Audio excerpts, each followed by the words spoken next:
إن الحمد لله نحمده ونستعينه ونستغفره ونعوذ بالله من شرور أنفسنا ومن سيئات أعمالنا من يهده الله فلا مضل له ومن يضلل فلا هادي له وأشهد أن لا إله إلا الله وحده لا شريك له وأشهد أن محمدا عبده ورسوله أرسله بالهدى ودين الحق ليظهره على الدين كله ولو كره المشركون أما بعد فإن خير الحديث كتاب الله وخير الهدي هدي محمد صلى الله عليه وسلم وشر الأمور محدثاتها وكل محدثة بدعة وكل بدعة ضلالة وكل ضلالة في النار.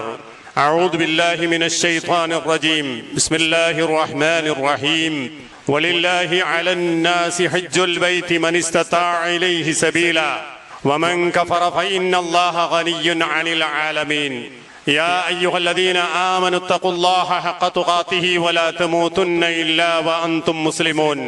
يا أيها الناس اتقوا ربكم الذي خلقكم من نفس واحدة وخلق منها زوجها وبث منهما رجالا كثيرا ونساء واتقوا الله الذي تساءلون به والأرحام إن الله كان عليكم رقيبا. يا أيها الذين آمنوا اتقوا الله وقولوا قولا سديدا يصلح لكم أعمالكم ويغفر لكم ذنوبكم ومن يطع الله ورسوله فقد فاز فوزا عظيما. ബഹുമാനമുള്ള സത്യവിശ്വാസികളായ സഹോദരന്മാരെ, സഹോദരികളെ, സർവ്വലോകരക്ഷിതാവായ അല്ലാഹു സുബ്ഹാനഹു വ തആലയുടെ വിധി വിലക്കുകളും കൽപ്പനാ നിർദ്ദേശങ്ങളും ജീവിതത്തിൽ അഖിലവും സദാ സത്യസന്ധമായി പാലിക്കുകയും പുലർത്തുകയും ചെയ്തുകൊണ്ട് അള്ളാഹുവിന്റെ ഖുർആനും റസൂൽ സല്ലല്ലാഹു അലൈഹി വസല്ലമയുടെ സുന്നത്തിനും വിധേയമായി ശരിയായ ഈമാനും ഇഖ്ലാസും തഖ്വയും ഉൾക്കൊണ്ടുകൊണ്ട് അള്ളാഹുവിന്റെ ഏറ്റവും നല്ല അടിമകളായി ജീവിതം നയിക്കുകയും അന്തിമമായി അള്ളാഹുവിന്റെ ഇഷ്ടവും തൃപ്തിയും നേടിയവരായി കൊണ്ട് മരണപ്പെട്ടു പോവുകയും ചെയ്യുന്നതിനു വേണ്ടിയുള്ള അങ്ങേയറ്റത്തെ ശ്രദ്ധയും സൂക്ഷ്മതയും ജീവിതത്തിൽ ഉടനീളം കാത്തു സൂക്ഷിക്കണമെന്ന് സ്വന്തത്തെ മറക്കാതെ എല്ലാ സഹോദരീ സഹോദരന്മാരെയും ഓർമ്മപ്പെടുത്തുകയാണ്, വസിയത്ത് ചെയ്യുകയാണ്. ഇസ്ലാം കാര്യങ്ങൾ എന്നറിയപ്പെടുന്ന 5 കാര്യങ്ങളിൽ അവസാനത്തേതാണ് ഹജ്ജ് നിർവഹിക്കുക എന്നത്. വലില്ലാഹി അലന്നാസി ഹജ്ജുൽ ബൈത്ത് മൻ ഇസ്തതാഅ ഇലൈഹി സബീല വമൻ കഫറ ഫഇന്നല്ലാഹ ഗനിയ്യുൻ അനിൽ ആലമീൻ എന്ന് അല്ലാഹു തആല പറയുന്നു. തീർച്ചയായും മനുഷ്യരെ സംബന്ധിച്ചിടത്തോളം അവർക്ക് അള്ളാഹുവിനോട് ബാധ്യതയുണ്ട്. വലില്ലാഹി അലന്നാസി, എന്താണ് ബാധ്യത? ഹജ്ജുൽ ബൈത്ത്, അവന്റെ ഭവനത്തെ ഹജ്ജ് ചെയ്യുക എന്നത്.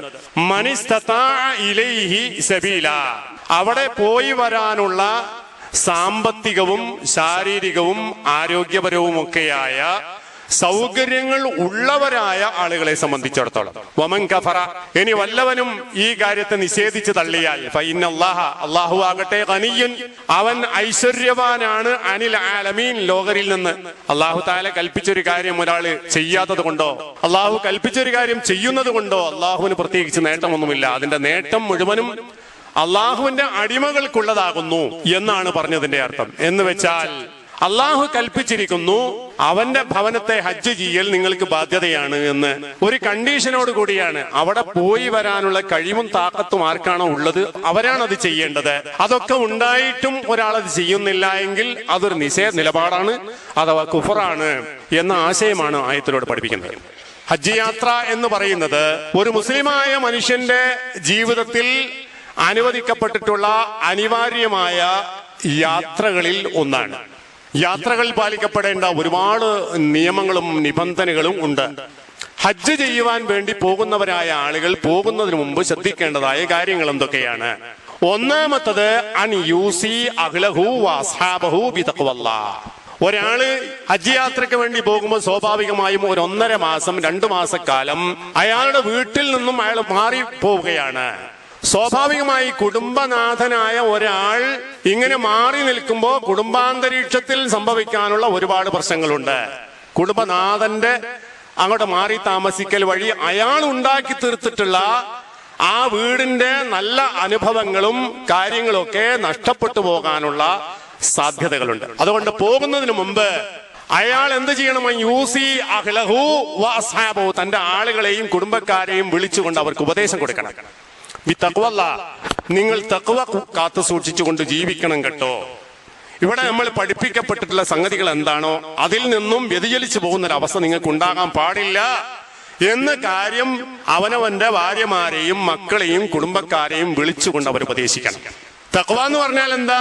ഫീല അവാമിരിഹി, അള്ളാഹിന്റെ കൽപ്പന നടപ്പാക്കുക. വജ്തനാബി മാ നവാഹി, അള്ളാഹു തആല വിലക്കിയ കാര്യങ്ങൾ നമ്മൾ ഉണ്ടാകാൻ പാടില്ലട്ടോ എന്ന കാര്യം കൃത്യമായി കുടുംബക്കാരെ ഉപദേശിച്ചു വേണം യാത്രക്ക് പോകാൻ. ഒന്നാമത്തെ കാര്യം. രണ്ടാമത്തത് അൻ യക്തുബ മാലഹു വമാ അലൈഹി മിനദ്ദൈൻ, അയാൾക്ക് ബാധ്യതയുള്ള കടം, അയാൾ നൽകേണ്ട കടം, അയാൾക്ക് കിട്ടാനുള്ള കടം, അത് അയാൾ എഴുതി വെച്ചിരിക്കണം. കടബാധ്യതകൾ എഴുതി വെക്കുക. വയുശ്ഹിദ അലാ ദാലിക്, അത് എഴുതി വെച്ചാൽ മാത്രം പോരാ, എഴുതി വെച്ച് സാക്ഷികൾ നിർത്തണം. ഞാൻ ഇത്ര പൈസ ഇന്ന ആൾക്കാർക്കൊക്കെ കൊടുക്കാനുണ്ട്, അല്ലെങ്കിൽ എനിക്ക് ഇത്ര പൈസ ഇന്ന ആളുകളൊക്കെ തരാനുണ്ട്, അത് എഴുതി റെക്കോർഡാക്കുകയും അതിന് സാക്ഷിയായ ആളുകളെ നിശ്ചയിക്കുകയും അത് ഏറ്റവും ഉത്തരവാദപ്പെട്ട ആളുടെ കയ്യിൽ ആ കടലാസ് ഏൽപ്പിക്കുകയും ചെയ്തതിന് ശേഷമാണ് അയാൾ യാത്ര പോവുക. മൂന്നാമത്തെ കാര്യം അത്തൗബതു, അയാൾ തൗബയുള്ളവനാകണം, അള്ളാഹുവിലേക്ക് ഖേദിച്ച് മടങ്ങിയവനാണ്. ഏറ്റവും സുപ്രധാനമായ ഏറ്റവും വലിയൊരു പുണ്യകർമ്മം നിർവഹിക്കുന്നതിന് വേണ്ടിയുള്ള യാത്രയാണ്. ജീവിതത്തിൽ ചെയ്യുന്ന യാത്രകളിൽ ഏറ്റവും പുണ്യപൂർണമായ യാത്രയാണ് ഹജ്ജിന് വേണ്ടിയും ഉംറയ്ക്ക് വേണ്ടിയുള്ള ഒരു യാത്ര എന്ന് പറഞ്ഞാൽ. അത് വളരെ വളരെ ലക്ഷ്യപൂർണമായ യാത്രയാണ്. ആ ഒരു സംഗതിയെ ഫലപ്രാപ്തിയിൽ എത്തണമെങ്കിൽ അയാൾ പോകുന്നതിന് മുമ്പ് മാനസികമായി വളരെ ശുദ്ധിയോടുകൂടിയാണ് പോകേണ്ടത്.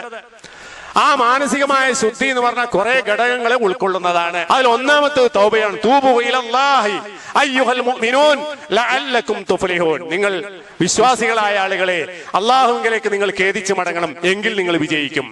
അപ്പൊ വിജയം ഉണ്ടാകണമെങ്കിൽ തൗബയുണ്ടാകണമെന്നാണ് അള്ളാഹു തആല കൽപ്പിക്കുന്നത്.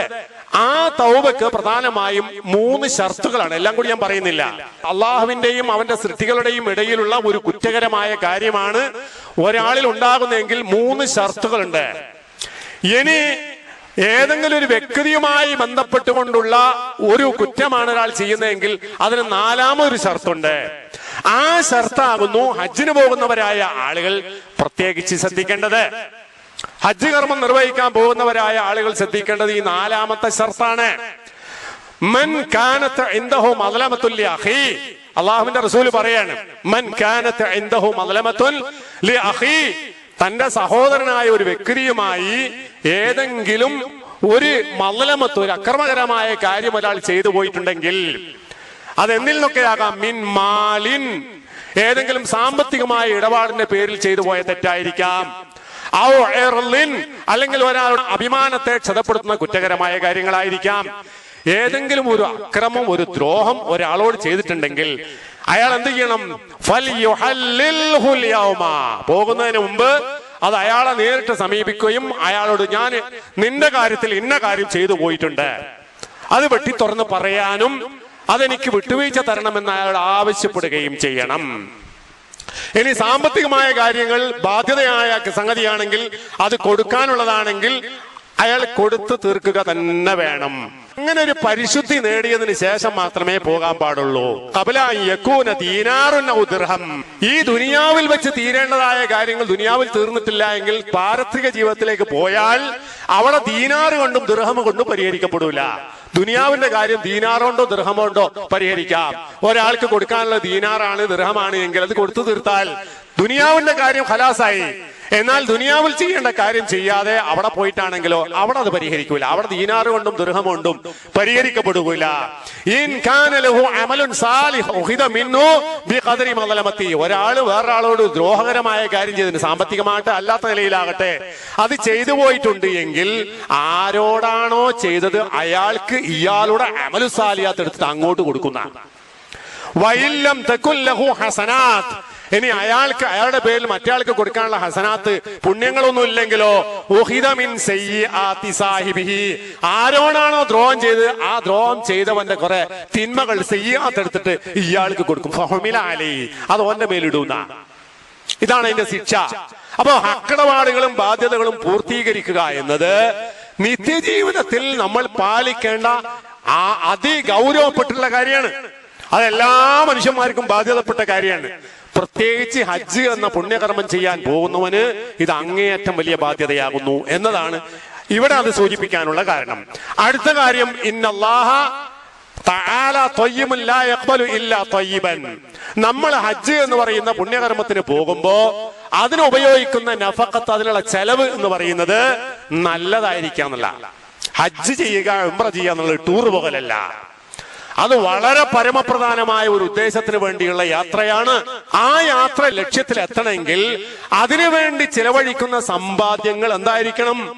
നല്ലതായിരിക്കണം. അള്ളാഹ് നല്ലവനാണ്. അതുകൊണ്ട് നല്ലതല്ലാതെ അള്ളാഹ്ക്കൊന്നും ആവശ്യമില്ല. നമ്മൾ എന്ത് പുണ്യം ചെയ്യുകയാണെങ്കിലും നല്ലത് കൊടുത്താൽ മതി. അപ്പോ ഒരാള് ഹജ്ജ് ചെയ്യുന്നുണ്ട്, മറ്റുള്ള ആൾക്കാർ ചെയ്യുന്നതിനേക്കാളും നല്ല കേമമായി ചെയ്യുന്നുണ്ട്, പക്ഷേ അയാളുടെ സമ്പാദ്യം മോശപ്പെട്ട സമ്പാദ്യമാണെങ്കിൽ അതുകൊണ്ട് ഫലമില്ല. അതുകൊണ്ട് സമ്പാദ്യം നന്നാകണം. നബി സല്ലല്ലാഹു അലൈഹി വസല്ലം പറഞ്ഞൊരു ഹദീസുണ്ട്, ഇദാ ഖറജ റജുലു ഹാജൻ ബിനഫഖത്തിൻ ത്വയ്യിബ. നല്ല സമ്പാദ്യങ്ങൾ ഹലാലായ മാർഗത്തിൽ നേടിയുള്ള സമ്പാദ്യം കൊണ്ടാണ് ഒരാൾ ഹജ്ജിന് പോകുന്നതെങ്കിൽ അങ്ങനെ അയാൾ തന്റെ വാഹനത്തിലേക്ക് പ്രവേശിക്കുന്നു, അല്ലെങ്കിൽ യാത്ര തുടങ്ങുന്നു. അങ്ങനെ അയാൾ പോകുന്നു. അവിടെ എത്തിയിട്ട് ഫനാദാ ലബ്ബൈക് അല്ലാഹുമ്മ ലബ്ബൈക് ലബ്ബൈക ലാ ശരീക ലക ലബ്ബൈക് എന്ന് പറഞ്ഞുകൊണ്ട് അയാൾ തൽബിയത്ത് ചൊല്ലാൻ തുടങ്ങി കഴിഞ്ഞാൽ നാദാഹു മുനാദിൻ മിനസ് സമാ, ആകാശത്തു നിന്ന് ഒരു വിളിയാളം അയാൾക്ക് വരുന്ന ലബ്ബൈക വസഅദൈക് എന്ന് പറഞ്ഞിട്ട് അയാളെ സ്വാഗതം ചെയ്യും. എന്നിട്ട് അയാൾ പറയും സാദുക ഹലാൽ, നീ കൊണ്ടുവന്നിട്ടുള്ള നിന്റെ യാത്രാ ഭക്ഷണമായ പാഥേയം അത് ഹലാലിൽ ഉള്ളതാണ്. വറാഹിലതുക ഹലാൽ, നീ വന്നിട്ടുള്ള നിന്റെ വാഹനം ഹലാലായ മാർഗത്തിലുള്ള. പണ്ട് കാലത്തൊക്കെ യാത്ര പോലെ തന്നെ ഒട്ടകത്തിന്റെയോ അല്ലെങ്കിൽ കുതിരയുടെ ഒക്കെ പുറത്ത് കയറിയിട്ടാണ്. അത് നല്ല ഹലാലായ മാർഗത്തിൽ ഉണ്ടാക്കിയതാണ്. ഇന്ന് പോകുന്നത് ഫ്ലൈറ്റിലാണ്. ആ ഫ്ലൈറ്റിൽ നമ്മൾ പോകണമെടുക്കുന്ന പൈസ വേണം. ആ പൈസ നല്ല സമ്പാദ്യമാണ് എന്ന് മനസ്സിലാക്കിയാൽ മതി. അപ്പൊ അവിടുന്ന് വിളിയാളം ഉണ്ടാവും, വറാഹിലതുക ഹലാൽ, നിന്റെ വാഹനം ഹലാലിന്റെ മാർഗത്തിലുണ്ടാണ്. വഹജ്ജുക മബ്റൂറുൻ ഗൈറ മഅ്സൂർ, നിന്റെ ഹജ്ജ് മബ്റൂറായ ഹജ്ജാണ്. ഈ നിയമങ്ങളൊക്കെ പാലിച്ചുകൊണ്ടാണ് നിന്റെ ഹജ്ജ് എന്നതുകൊണ്ട് മബ്റൂറായ ഹജ്ജാണ് എന്ന് മേലെ നിന്ന് വിളിയാളം ഉണ്ടാകുന്ന. ഇനി നേരെ തിരിച്ചാണെങ്കിലോ, വൃത്തികെട്ട മോശപ്പെട്ട സമ്പാദ്യമാണ് അയാൾക്കുള്ള, പിടിച്ചു പറിച്ചുണ്ടാക്കിയതാണ്, കൊള്ളലാഭം പിടിച്ചുണ്ടാക്കിയതാണ്, പലിശ മുതലുകൊണ്ടാണ്. അങ്ങനെയൊക്കെ ഉണ്ടാക്കിയ അനാവശ്യമായ അഹിതമായ രീതിയിൽ സമ്പാദിച്ച മുതൽ കൊണ്ടാണ് ഒരാൾ പോകുന്നതെങ്കിലോ, അങ്ങനെ അയാളെ യാത്ര തുടങ്ങിയാണ്. ഫനാദാ, അയാളെ ഉറക്കെ വിളിച്ചു പറയുന്നുണ്ട്, തൽബിയത്ത് പറയുന്നുണ്ട്, ലബ്ബൈക അല്ലാഹുമ്മ ലബ്ബൈക് എന്ന് വിളിച്ചു പറയുന്നുണ്ട്. എല്ലാരും പറയുന്നു, അയാളെ പറയുന്നു. പക്ഷേ നാദാ മുനാദിൻ മിനസ് സമാ, ആകാശത്തിന് വിളിയാളമുണ്ടെന്ന്. ലാ ലബ്ബൈക് വലാ സഅദൈക്, നിനക്ക് സ്വാഗതമല്ല അവിടെ, നിന്റെ വിളിക്ക് ഇവിടെ ഉത്തരം കേൾക്കപ്പെടുകയില്ല. സാദുക ഹറാം, നീ കൊണ്ടുവന്നിട്ടുള്ള നിന്റെ ഉപജീവന മാർഗം ഉണ്ടല്ലോ, നിന്റെ പാഥേയമുണ്ടല്ലോ, അത് ഹറാമാണ്. വനഫഖതുക ഹറാം, നിന്റെ സമ്പാദ്യമുണ്ടല്ലോ അത് ഹറാമാകുന്നു. വഹജ്ജുക ഗൈറു മബ്റൂർ, നിന്റെ ഹജ്ജ് മബ്റൂർ അല്ലാത്ത, പുണ്യപൂർണ്ണമല്ലാത്ത ഹജ്ജാകുന്നു എന്ന് അവിടുന്ന് വിളിച്ചു പറയും. ഈ പറഞ്ഞതിന് ചുരുക്കം എന്താണ്? ആകെ ടോട്ടൽ പറഞ്ഞാൽ എന്താ?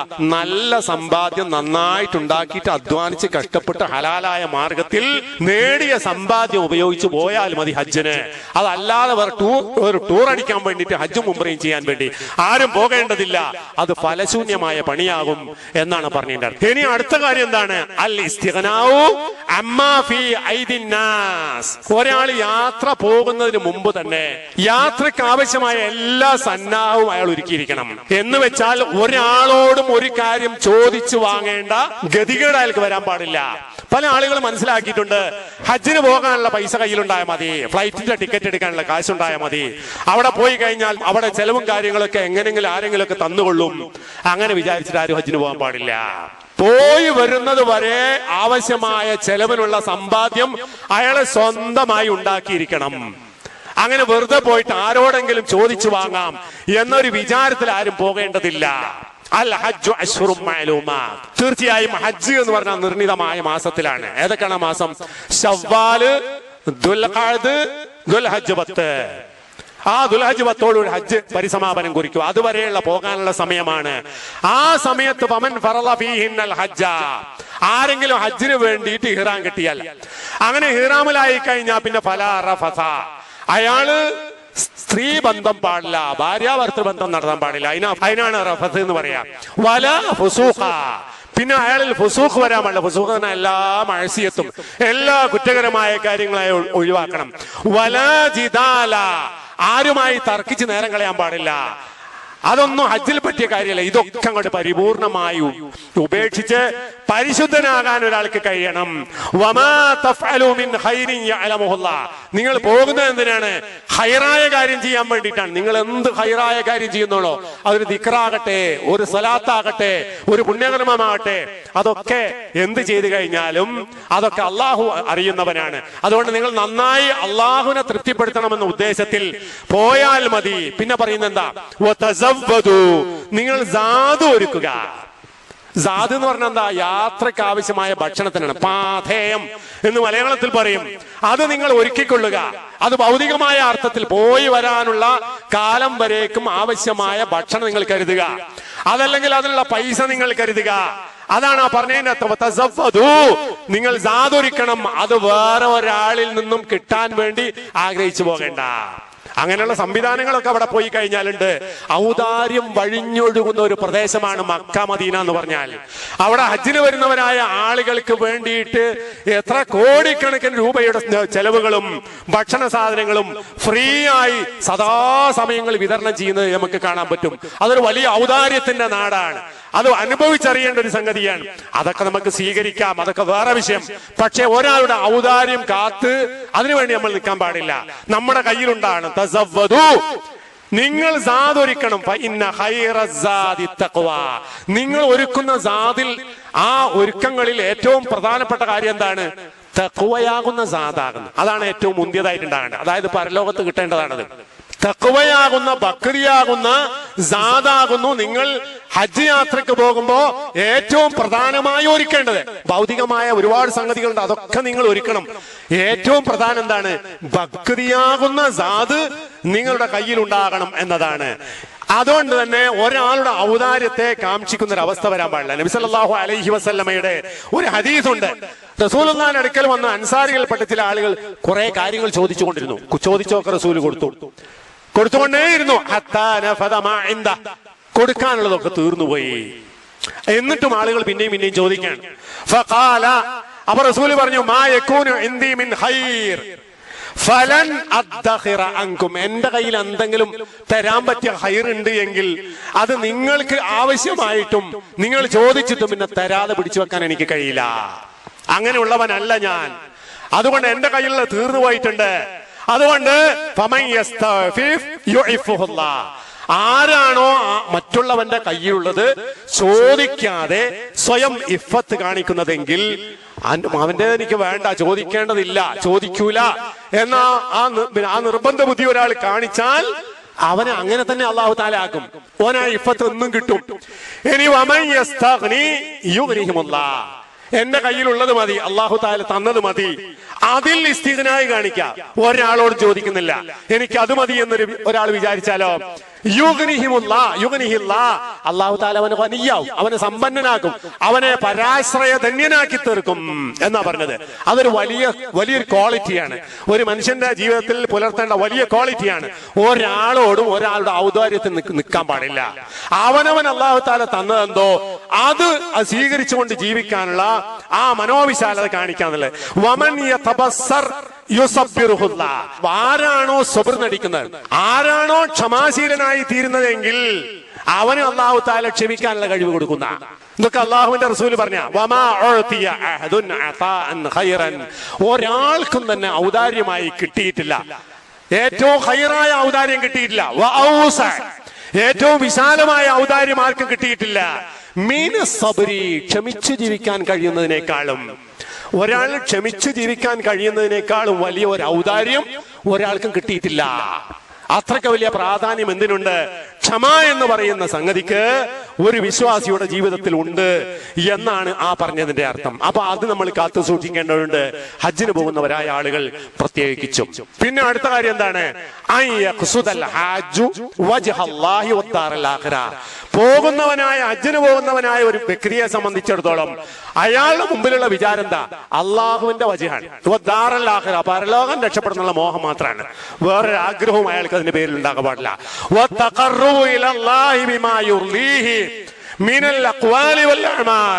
അള്ളാഹുവിന് ഏറ്റവും തൃപ്തിപ്പെട്ടതായ അമലുകൾ, കർമ്മങ്ങളാകട്ടെ, പ്രവർത്തികളാകട്ടെ, വാക്കുകളാകട്ടെ, അത് ചെയ്യണം, അതുവഴി അള്ളാഹുവിലേക്ക് അടുക്കണം എന്ന വിചാരം മാത്രമേ ഹജ്ജിന് പോകുന്നവരും ഉംറ ചെയ്യാൻ പോകുന്നവരും ഉണ്ടാകാൻ പാടുള്ളൂ. ഫീ തിൽക്കൽ മവാദി ശരീഫ, അയാൾ പോകുന്ന സ്ഥലം ഏറ്റവും ശ്രേഷ്ഠമായ സ്ഥലങ്ങളാണ്. മക്ക, മദീന എന്നൊക്കെ പറഞ്ഞാൽ ഏറ്റവും ശ്രേഷ്ഠമായ സ്ഥലങ്ങളാണ്. അവിടെയൊക്കെ പോയി കഴിഞ്ഞാൽ അവിടുത്തെ പള്ളികളൊക്കെ കയറി നിസ്കരിച്ചു കഴിഞ്ഞാൽ വലിയ വലിയ മഹത്തായ പ്രതിഫലങ്ങൾ ഉള്ളതാണ്. ഓരോ പ്രത്യേകമായ സ്ഥലത്തും അതിൻ്റെതായ മഹത്വങ്ങളുണ്ട്. അങ്ങനെയുള്ള സ്ഥലത്തേക്കാണ് പോകുന്നത്. അവിടെ പ്രാർത്ഥന, അതുപോലുള്ള കാര്യങ്ങൾ, ഒരുപാട് കാര്യങ്ങൾ ചെയ്യാനുണ്ട്. അതൊക്കെ ചെയ്യണമെന്നുള്ള ആഗ്രഹത്തിൽ മാത്രമേ ഒരാൾ പോകേണ്ടതുള്ളൂ. ദുനിയവിയായ ആഗ്രഹങ്ങൾ അയാൾക്ക് പാടില്ല. ചില ആൾക്കാർക്ക് ഉണ്ടാവും, അയാളെ ഹജ്ജിന് പോകാന്ന് പറഞ്ഞാൽ ഒരു പ്രകീർത്തനം കിട്ടുക, റിയാ, അയാള് എന്ന് പറഞ്ഞാൽ മറ്റുള്ള ആൾക്കാരൊക്കെ ഒന്ന് കാണട്ടെ എന്ന് വിചാരം. അത് വേണ്ട, അത് ദുനിയവിയായ മോഹാണ്. അതുപോലെ പിന്നെ കേളി ഉണ്ടാകുക, ഹാജിയായി തീരും. പണ്ട് കാലൊക്കെ ആരെങ്കിലൊക്കെ ഹജ്ജിന് പോയി വന്നു കഴിഞ്ഞാൽ പിന്നെ അയാൾ ഹാജിയാരായി. ഇന്നൊന്നും അങ്ങനെ കാണുന്നില്ല. കാരണം അന്ന് അപൂർവമായതുകൊണ്ട് ഹജ്ജ് ചെയ്ത് വന്നവർക്ക് വലിയ പ്രകീർത്തനമാണ്. ആ പേര് മാറി കിട്ടാൻ വേണ്ടി മാത്രം ഹജ്ജിന് പോയവരായ ആളുകൾ പഴയ കാലത്തുണ്ടെന്നാ. വൽ മുഫാഖറ, ഫഖ്ർ നടിക്കാൻ വേണ്ടിയിട്ട് ഹജ്ജിന് പോവുക, ഇതൊന്നും വേണ്ട. അതൊക്കെ അഖ്ബഹുൽ മഖാസിദാണ്. ഒരാളുടെ ഉദ്ദേശത്തിൽ ഏറ്റവും മോശപ്പെട്ട ഉദ്ദേശമാണ്. ഈ ഉദ്ദേശങ്ങളൊന്നും ഉണ്ടാകാൻ പാടില്ല. എന്നാൽ ഒരാള് പോകുന്ന സമയത്ത് അവനവന്റെ ഉപജീവനത്തിന്റെ മാർഗം എന്ന നിലയിൽ ഒരു വസ്തു കൊണ്ടുപോകുന്നു, അവിടെ കൊണ്ടുപോയി വിൽക്കട്ടെ എന്ന് വിചാരിച്ചു. അല്ലെങ്കിൽ അവിടെ പോയിട്ട് എന്തെങ്കിലും സാധനം വാങ്ങി നാട്ടിൽ കൊണ്ടുപോയി വിൽക്കട്ടെ എന്ന് വിചാരിച്ചു. അത് തെറ്റാണെന്ന് ചോദിച്ചാൽ തെറ്റല്ല. അത് പ്രധാനമായ ഉദ്ദേശമല്ല. അയാളുടെ ഏറ്റവും പ്രധാനമായ ഉദ്ദേശം ഹജ്ജ് നിർവഹിക്കൽ മാത്രമാണ്. അതിലേക്കുള്ള ചെലവ്, അതിനുള്ള ഇത് കണ്ടെത്തുക എന്ന ഉദ്ദേശത്തിലുള്ള കച്ചവടം ചെയ്താൽ അത് കുറ്റകരമായ സംഗതിയല്ല എന്ന് ഹദീസ് കൊണ്ടും ആയത്തുകൾ കൊണ്ടും വ്യക്തമാകുന്ന സംഗതിയുമാണ്. അപ്പൊ അത് നമ്മൾ ശ്രദ്ധിക്കേണ്ട ഒരു കാര്യമാണ്. മൻ കാന യുരീദുൽ ഹയാത്തദ് ദുനിയ, ആരാണോ ഈ ദുനിയവിയായ ജീവിതത്തെ കൊതിക്കുന്നത്, വസീനതഹ, ദുനിയവിയായ പ്രൗഢിയും പത്രാസുമാണോ ഒരാൾ ആഗ്രഹിക്കുന്നതെങ്കിൽ നുവഫി ഇലൈഹിം അഅമാലഹും, അല്ലാഹു തആല പറയാ, അവന് വേണ്ടത്തോളം ദുനിയാവിൽ നമ്മൾ കൊടുക്കും. ദുനിയവിയായ കാര്യങ്ങളിൽ മോഹിക്കുകയും ആഗ്രഹിക്കുകയും ചെയ്യുന്ന ഒരാൾക്ക് അവന് വേണ്ടത്തോളം ഒരുപക്ഷെ കൊടുത്തു വരും. വഹും ഫീഹാ ലാ യുബ്ഖസൂൻ, ഒരു കുറവും വരുത്തൂല. ദുനിയാവ് ആഗ്രഹിച്ചുകൊണ്ട് ദുനിയാവിൽ ജീവിക്കുന്നവരായ ആളുകൾക്ക് അല്ലാഹു തആല കൊടുത്തു എന്ന് വന്നേക്കും. ദുനിയാവിൽ ഒരു കുറവും വരൂല. അതുകൊണ്ടാണല്ലോ പച്ച കാഫിര്യങ്ങളും തനിച്ച തോന്നിവാസികളായ ആളുകളാണ് ദുനിയാവിലെ ഏറ്റവും വലിയ കോടീശ്വരന്മാർ. അല്ലാഹു കൊടുക്കും, ഇഷ്ടം പോലെ കൊടുത്ത് എന്ന് വരും. ദുനിയാവിൽ ഒരു കുറവും വരില്ല. പക്ഷേ അവരുടെ ഗതികേട് എന്താണെന്നറിയാം? ഉലൈകല്ലദീന ലൈസ ലഹും ഫിൽ ആഖിറതി ഇല്ലന്നാർ, പരലോകത്ത് പോയാൽ നരകല്ലാതെ കിട്ടാൻ പോകുന്നില്ല. അവർ ചെയ്തത് മുഴുവനും തകർന്നു പോയി. അവർ പ്രവർത്തിച്ചത് മുഴുവനും ബാത്തിലായി പോയി. അതാണ് സംഭവിക്കാൻ പോണത്. അപ്പൊ അള്ളാഹുവിനെ ഉദ്ദേശിച്ച് പരലോകത്തെ ഉദ്ദേശിച്ചുകൊണ്ട് വേണം ദുനിയാവിൽ മുസ്ലിമായ മനുഷ്യൻ എന്ത് കാര്യം ചെയ്യണ്ടോ നിയ്യത്ത് പരലോകം ആഗ്രഹിച്ചുകൊണ്ടാണ് ചെയ്യേണ്ടത്. അത് പ്രത്യേകിച്ച് ഹജ്ജിന് പോകുന്നവരായ ആളുകൾ അവരുടെ ഹജ്ജ് കൊണ്ട് ഉദ്ദേശിക്കപ്പെടേണ്ടതും അതുതന്നെയാണ്. പിന്നീട് ശ്രദ്ധിക്കേണ്ട പ്രധാനപ്പെട്ട ഒരു കാര്യം, ഹജ്ജ് എന്ന് പറയുന്ന പുണ്യയാത്രക്ക് പോകുമ്പോ കൂടെ കൊണ്ടുപോകേണ്ടത് ഏറ്റവും ഖിയാറായ നല്ല മനുഷ്യന്മാരെയാണ്.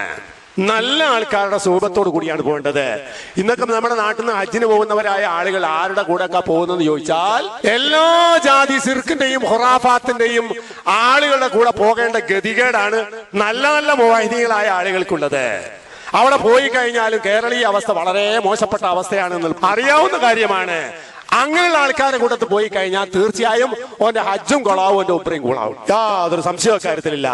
അതുകൊണ്ട് തന്നെ ഹജ്ജിനെ സംബന്ധിച്ച് ബോധമുള്ള ശരിയായ തൗഹീദുള്ള ഇഖ്ലാസ് ഉള്ളവരായ ആളുകളെ ആയിരിക്കണം ഹജ്ജ് ചെയ്യാൻ പോകുമ്പോ നമ്മൾ കൂടെ കൊണ്ടുപോകേണ്ടത്. അല്ലെങ്കിൽ അല്ലാത്തവരായ ആളുകളുടെ അത്തരം സ്വഭാവത്തെ നമ്മൾ ഒഴിവാക്കണം. ഒഴിവാക്കിയിട്ടില്ലെങ്കിൽ ഹജ്ജ് ഉണ്ടാകൂല എന്നതായിരിക്കും അതിന്റെ ഫലം. ഫാസിഖ്യങ്ങളായ ആളുകൾ, വിവരദോഷികളായ ആളുകൾ, അവരുടെ മുസാഹബത്ത് പറ്റൂല. അപ്പൊ ഹജ്ജിനെ സംബന്ധിച്ച് ഒരു ചുക്കും അറിയാത്തവരായ ആളുകൾ എവിടുന്നോ എന്തൊക്കെ കേട്ടിട്ടുണ്ടാവും. ആ കേട്ടതായിരിക്കും അവനെ ഹജ്ജ് ചെയ്യുന്നത് മുഴുവനും. അവന്റെ കൂടെയാണ് നമ്മൾ പോകുന്നതെങ്കിലോ നമ്മൾ വിചാരിക്കും ഈ പറഞ്ഞതൊക്കെ ശരിയാണ്. അങ്ങനെയുള്ള വിവരക്കേടായ കാര്യങ്ങൾ ഹജ്ജിൽ ആളുകൾ കൺഫ്യൂഷൻ തീരാത്ത, കാരണം എപ്പോഴും ചെയ്യാത്തൊരു കാര്യമാണ്. നിസ്കാരം പോലെ എപ്പോഴും ചെയ്യാത്തതാണ്. അപ്പൊ എപ്പോഴും ജീവിതത്തിൽ എപ്പോഴെങ്കിലും ഒരു സമയം ചെയ്യുന്ന കാര്യമായതുകൊണ്ട് ഒരുപാട് സംശയങ്ങൾ ഉണ്ടാവും. ഈ സംശയങ്ങൾ തെറ്റായ കാര്യങ്ങൾ ചെയ്യാനുള്ള പ്രേരണയായിത്തീരും. അതുപോലെ തന്നെ ഫാസിഖ്യങ്ങളായ ആളുകളാണ് എങ്കിൽ അയാൾ ചെയ്യുന്ന തോന്നിവാസങ്ങളൊക്കെയും അതിന്റെ സാക്ഷികളായി നമ്മൾ മാറുക എന്നതാണ് ഉണ്ടാവുക. അതുകൊണ്ട് അത്തരം സുഹബത്ത് ഹജ്ജിന് പോകുന്നവരായ ആളുകൾക്ക് ഉണ്ടാകാൻ പാടില്ല. പിന്നെ ഹജ്ജുമായി ബന്ധപ്പെട്ട് ഇസ്ലാമിക ശരീഅത്തിൽ നിയമമാക്കിയിട്ടുള്ള കാര്യങ്ങൾ എന്തോ അതൊക്കെ അയാൾ അറിഞ്ഞിരിക്കണം. നമ്മളെ നാട്ടിൽ നിന്ന് പോകുന്ന ആൾക്കാർ എങ്ങനെയാ, ഏതെങ്കിലും ഒരാളുണ്ടാവും ഹജ്ജിന്റെ ഗൈഡ് എന്ന് പറഞ്ഞിട്ട് അയാളെ മുന്നിൽ നിർത്തൂ, അയാൾ ചെയ്യുന്നത് എങ്ങനെ നമ്മൾ ചെയ്തു പോകാം എന്ന് പറഞ്ഞതുപോലെയുള്ള ഒരു അവസ്ഥയാണ്. ആ അവസ്ഥ പാടില്ല. ഹജ്ജ് എന്ന് പറഞ്ഞാൽ നമ്മൾ ചെയ്യേണ്ട പണിയായതുകൊണ്ട് ഹജ്ജിൽ എന്തൊക്കെയാണ് ചെയ്യേണ്ടത്, എന്തൊക്കെയാണ് ചെയ്തുകൂടാത്തത് പോകുന്നതും പഠിക്കണം. കൃത്യമായി അവബോധം അയാൾക്ക് ഉണ്ടാകണം. അയാളുടെ ഹജ്ജിലും ഉംറയിലും ചെയ്യേണ്ടതായ മശ്റൂആയ കാര്യങ്ങൾ എന്തെന്ന് അയാൾ പഠിക്കണം. അയാൾക്ക് ആശയക്കുഴപ്പമുള്ള വല്ല കാര്യം ഉണ്ടെങ്കിലോ അയാൾ ചോദിച്ചു മനസ്സിലാക്കണം. എന്ത് വേണം? അറിവുള്ളവനോട് ചോദിക്കണം. അപ്പൊ അറിവുള്ളവന്റെ സാന്നിധ്യത്തിൽ, അതിനെക്കുറിച്ച് വിവരമുള്ളവരായ ആളുകളുടെ സാന്നിധ്യത്തിൽ പോകണം എന്ന് പറയുന്നത് അതുകൊണ്ടാണ്. നമ്മൾ കൃത്യമായി പഠിക്കണം.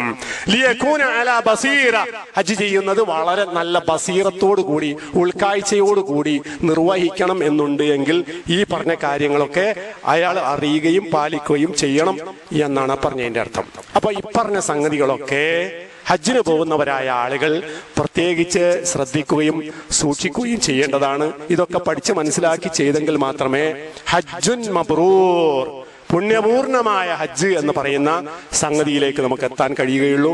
അത് എല്ലാവരും ശ്രദ്ധിക്കുക.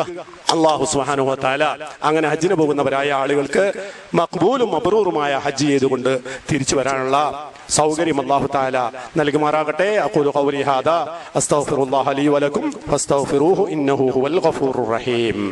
അൽഹംദുലില്ലാഹ് അല്ലദീ ഹദാന ലിഹാദാ വമാ കുന്നാ ലിനഹ്തദിയ ലൗലാ അൻ ഹദാനല്ലാഹ് വസല്ലല്ലാഹു അലാ നബിയിൽ കരീം വഅലാ ആലിഹി വസഹ്ബിഹി അജ്മഈൻ. ഒരിക്കൽ കൂടി അല്ലാഹുവിനെ സൂക്ഷിച്ചുകൊണ്ട് ജീവിക്കണമെന്ന് ഉണർത്തുകയാണ്, വസിയത്ത് ചെയ്യുകയാണ്. ഇനി ഹജ്ജിനുള്ള യാത്ര പുറപ്പെടുന്ന സമയത്ത് പാലിക്കപ്പെടേണ്ടതായ സുന്നത്തുകളാണ്. നബി സല്ലല്ലാഹു അലൈഹി വസല്ലമ ഒരു യാത്രക്ക് പുറപ്പെടുകയാണെങ്കിൽ വാഹനത്തിൽ കയറി കഴിഞ്ഞാൽ അല്ലാഹു അക്ബർ എന്ന് പറഞ്ഞുകൊണ്ടാണ് കയറിയിരുന്നതാണ്. അതൊരു സുന്നത്തായ കാര്യമാണ്. അതേപോലെ വാഹനത്തിൽ കയറി കഴിഞ്ഞാൽ ചെല്ലേണ്ട ഒരു പ്രാർത്ഥനയുണ്ട്, ഒരു ദിക്റുണ്ട്. സുബ്ഹാനല്ലദീ സഖറ ലനാ ഹാദാ വമാ കുന്നാ ലഹു മുഖ്രിനീൻ വഇന്നാ ഇലാ റബ്ബിനാ ലമുൻഖലിബൂൻ എന്ന് പറഞ്ഞുകൊണ്ട് വാഹനത്തിൽ കയറുക. അതേപോലെ തന്നെ ഹജ്ജിന് പോകുന്നവരായ ആളുകൾ പ്രത്യേകമായി പഠിച്ച് മനസ്സിലാക്കിയിരിക്കേണ്ട ഒരു പ്രാർത്ഥനയാണ് അല്ലാഹുമ്മ ഇന്നി അസ്അലുക ഫീ സഫരി ഹാദാ അൽ ബിർറ വത്തഖ്വ. അല്ലാഹുവേ, ഞങ്ങളുടെ ഈ യാത്രയിൽ നിന്നോട് ഞങ്ങൾ ബിർറും തഖ്വയും ചോദിക്കുന്നു. അല്ലാഹുമ്മ ഇന്നി അസ്അലുക, അല്ലാഹുവേ ഞാൻ നിന്നോട് ചോദിക്കുന്നു ഫീ സഫരി ഹാദാ, എന്റെ ഈ യാത്രയിൽ അൽ ബിർറ വത്തഖ്വ, പുണ്യവും തഖ്വയും ചോദിക്കുന്നു. അപ്പൊ പുണ്യത്തിനും തഖ്വക്കും വിരുദ്ധമായ ഒരു കാര്യവും എന്റെ യാത്രയിൽ ഉണ്ടാകാൻ പാടില്ല. അത് ഞാൻ നിന്നോട് ചോദിക്കുന്നു. വമിനൽ അമലി മാ തർളാ, ചെയ്യുന്ന അമലൊക്കെ നിനക്ക് തൃപ്തിയാകുന്ന അമല് ചെയ്യാനും അതിനുള്ള തൗഫീഖ് കിട്ടാൻ ഞാൻ നിന്നോട് ചോദിക്കുന്നു. അല്ലാഹുമ്മ ഹവ്വിൻ അലൈനാ സഫരിനാ ഹാദാ, ഞങ്ങളുടെ ഈ യാത്ര നീ ഞങ്ങൾക്ക് എളുപ്പമാക്കി തരണേ അല്ലാ. വതുബി അന്നാ ബഅദഹു, അതിന്റെ വിദൂരത ഞങ്ങൾക്ക് നീ ചുരുക്കി തരണേ അല്ലാ. ഇതൊക്കെ പറഞ്ഞാൽ വിശാലമായ അർത്ഥങ്ങളുള്ള കാര്യമാണ്. യാത്രയുടെ ദൂരം കുറക്കുക എന്ന് പറഞ്ഞാൽ എന്താ? 1000 കിലോമീറ്റർ ഉള്ള ഒരു സ്ഥലത്തേക്ക് ഒരാൾ യാത്ര ചെയ്യുകയാണെങ്കിൽ അയാള് പോയി എന്നതുകൊണ്ട് ദൂരം കുറയാ ഇല്ല. പക്ഷെ അവിടെ പറയുന്നത് എന്താ? വതുബി അന്നാ ബഅദഹു, അതിന്റെ ദൂരം ഞങ്ങൾക്ക് നീ ചുരുക്കി തരണേ. അതെങ്ങനെയാണ്? അത് വളരെ വ്യക്തമായി നമുക്ക് മനസ്സിലാകുന്ന കാര്യമാണ്. അത്ര യാത്ര എന്ന് പറഞ്ഞാൽ ഒരുപാട് തടസ്സങ്ങളും പ്രയാസങ്ങളും ഒക്കെ യാത്രക്കിടയിൽ ഉണ്ടാവും. അതുകൊണ്ടാണ് അസ്സഫറു ഖിതാഅത്തുൻ മിനൽ അദാബ് എന്ന് പറയാൻ കാരണം. അപ്പൊ ഇതൊക്കെ അള്ളാഹിനോട് നമ്മൾ ചോദിക്കുക. വതുബി അന്നാ ബഅദഹു അല്ലാഹുമ്മ അൻത സാഹിബു ഫിസ് സഫർ, എന്റെ ഈ യാത്രയിൽ നീയാണ് എന്റെ തുണ, നീ എന്റെ കൂടെ ഉണ്ട്, എന്റെ സാഹിബ്. വൽ ഖലീഫത്തു ഫിൽ അഹ്ൽ, ഞാൻ എന്റെ കുടുംബത്തെ ഉപേക്ഷിച്ചാണ് പോകുന്നിട്ടുള്ളത്. കുടുംബത്തിൽ നീ എന്റെ ഖലീഫയാണ്, നീ എന്റെ പിൻഗാമിയാണ്. അവിടുത്തെ കാര്യം നീയാണ് നോക്കേണ്ടത്. അല്ലാഹുമ്മ ഇന്നി അഊദു ബിക മിൻ വഅസാഇസ് സഫർ, യാത്രയുടെ എല്ലാ കാഠിന്യത്തിൽ നിന്നും ബുദ്ധിമുട്ടിൽ നിന്നും അതൊന്നും ഇല്ലാതിരിക്കാൻ അല്ലാഹുവേ ഞാൻ നിന്നോട് ചോദിക്കുന്നു. വകആബത്തിൽ മൻളർ, യാത്ര ചെയ്തു വരുന്നവനായ ഒരാളെ സംബന്ധിച്ചിടത്തോളം മുഖങ്ങളൊക്കെ വിവർണായി ആകെ വിവശനായി ഉണ്ടാവും. അത്തരം ഒരു കാഴ്ച എന്നെ നോക്കിക്കഴിഞ്ഞാൽ വേറെ ആർക്കും തോന്നാത്ത അവസ്ഥ നീ ഉണ്ടാക്കണേ അല്ലാ. വസൂഇൽ മുൻഖലബ്, തിരിച്ചു വരുമ്പോ കാര്യങ്ങളൊക്കെ അട്ടിമറിഞ്ഞു പോകുന്ന ഒരു അവസ്ഥ ഉണ്ടാകുന്നത് നീ എന്നെ കാക്കണേ അല്ലാ. ഫിൽ മാലി വൽ അഹ്ലി, എവിടേക്കാണ് പ്രശ്നങ്ങൾ ഉണ്ടാകുക? എന്റെ കുടുംബത്തിൽ പ്രശ്നം ഉണ്ടാവും, എന്റെ സമ്പത്തിൽ പ്രശ്നം ഉണ്ടാവും, ഞാൻ ഇതുവരെ ഉണ്ടാക്കിയ സമ്പാദ്യങ്ങളിൽ പ്രശ്നം ഉണ്ടാവും, ഒക്കെ ഉണ്ടാവും. അതൊന്നും ഇല്ലാതെ നീ എന്നെ കാത്തുരക്ഷിക്കണേ അല്ലാ എന്ന് പറഞ്ഞുകൊണ്ട് പ്രാർത്ഥന ചൊല്ലിക്കൊണ്ടാണ് ഒരാൾ ഏത് യാത്രക്കും പോകേണ്ടത്. വിശേഷിച്ച് ഹജ്ജ് യാത്രക്ക് പോകുന്നവരായ ആളുകളിൽ ഈ പ്രാർത്ഥന ഉണ്ടാകണം. അയാളത് പറഞ്ഞ് പഠിച്ചുകൊണ്ട് തന്നെ പോകണം. വളരെ അർത്ഥവത്തായ പ്രാർത്ഥനകളിൽ ഒന്നാണത്. അപ്പൊ ഈ പറഞ്ഞ കാര്യങ്ങളൊക്കെ ഹജ്ജിന് പോകുന്നവരായ ആളുകൾ പ്രത്യേകിച്ച് ശ്രദ്ധിക്കുക. നമ്മുടെയൊക്കെ ജീവിതത്തിൽ യാത്രകൾ ഉണ്ടാകാറുണ്ട്. യാത്രക്ക് പോകുന്നവരായ ആളുകളൊക്കെ ഈ വക കാര്യങ്ങളൊക്കെ ശരിക്കും ശ്രദ്ധിക്കുകയും ദീനിന്റെ മാർഗം മനസ്സിലാക്കി നമ്മുടെ ജീവിതത്തിൽ ഓരോ നിമിഷവും ദീനിന്റെ മാർഗത്തിലൂടെയാണ് എന്ന് ഉറപ്പുവരുത്തിക്കൊണ്ട് നമ്മൾ മുന്നോട്ട് പോകണം. അല്ലാഹു സുബ്ഹാനഹു വ തആല അങ്ങനെയുള്ള യഥാർത്ഥ മുത്തഖീങ്ങളിൽ മോമിനീങ്ങളിലും ഉൾപ്പെട്ട് ജീവിച്ച് മരിച്ചു പോകാനുള്ള സൗഭാഗ്യം നമുക്കെല്ലാം റബ്ബ് സുബ്ഹാനഹു വ തആല തന്ന് അനുഗ്രഹിക്കുമാറാവട്ടെ. നമ്മുടെ ജീവിതത്തിൽ വന്നുപോയിട്ടുള്ള എല്ലാ തെറ്റുകുറ്റങ്ങളും പോരായ്മകളും റബ്ബ് സുബ്ഹാനഹു വ തആല നമുക്കെല്ലാം പൊറുക്കുകയും വിട്ടുവീഴ്ച ചെയ്യുകയും ചെയ്യുമാറാകട്ടെ. അല്ലാഹുമ്മ ഗ്ഫിർ ലിൽ മുഅ്മിനീന വൽ മുഅ്മിനാത്ത് വൽ മുസ്ലിമീന വൽ മുസ്ലിമാത്ത് അൽ അഹ്യാഇ മിൻഹും വൽ അംവാത്ത് ഇന്നക മുജീബു ദഅവാതി യാ ഖാദിയൽ ഹാജാത്ത്. റബ്ബന ഗ്ഫിർ ലനാ വ ലിഇഖ്വാനിന الذين سبقونا بالإيمان ولا تجعل في قلوبنا غلا للذين آمنوا ربنا إنك رؤوف رحيم. ربنا توفنا مسلمين.